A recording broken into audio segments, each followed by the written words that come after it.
Jerusalem, a warm and sunny day in the middle of July. The heat was overwhelming. My green dress kept sticking to my skin. First stop, Hashuk, the market. People bargaining, voices yelling, tastes and smells. As I was standing in line at the falafel shop, something happened that made the blood freeze in my veins. A stranger was looking at me. Or not just looking.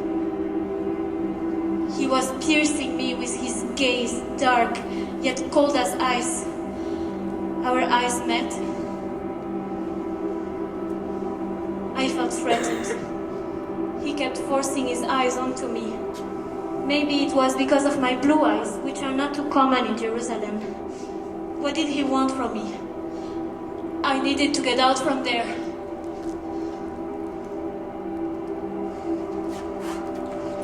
So I started to push my way through the crowds. The stranger was still following me.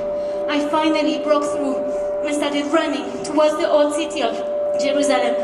I ran fast, but the stranger was right behind me. He ran really fast too. I finally arrived at the main gate of the old city. The open space was filled with men and women wearing black scarves, black gowns, and black hats. Some of the men had these weird long curls like candies hanging next to their ears. I thought, I would never wear my hair like that. But then again, who am I to judge? I ran deeper and deeper into the pulsating old city, pushing my way through the crowds, rocking back and forth like a sea of mud. But then, I had to stop. I looked up. In front of me was the Western Wall. It was 57 meters high and 488 meters wide, just as I remembered it. I knew it is one of the most sacred sites of Judaism and that it separates the Jewish and the Muslim quarters on each side. I remembered my mother's words, never climb the Western Wall. But as I looked over my shoulder, the stranger was still following me. I saw no way out. I looked up again. I had to climb it. So I placed my hands on a white stone and my foot on the shoulder of a crying woman. I had to climb higher and faster. The black people were reaching out for me. They wanted to stop me.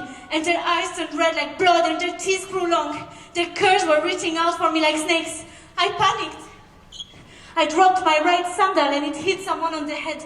I heard the crowd yelling at me, but I continued up. My arms were cramping, my fingers were bleeding, but I had to keep on reaching higher. What did they want from me? Everyone was screaming.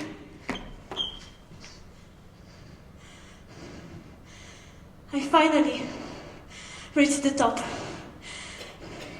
And for a moment, I thought I was safe.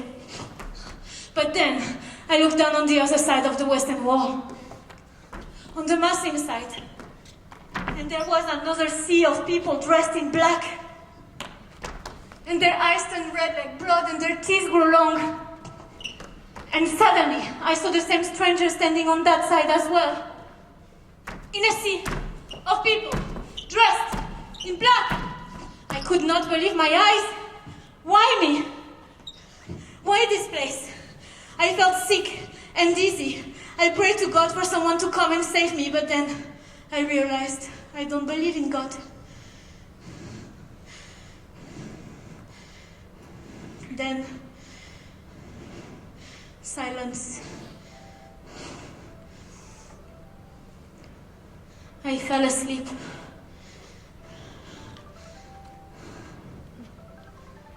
I entered a dreamland.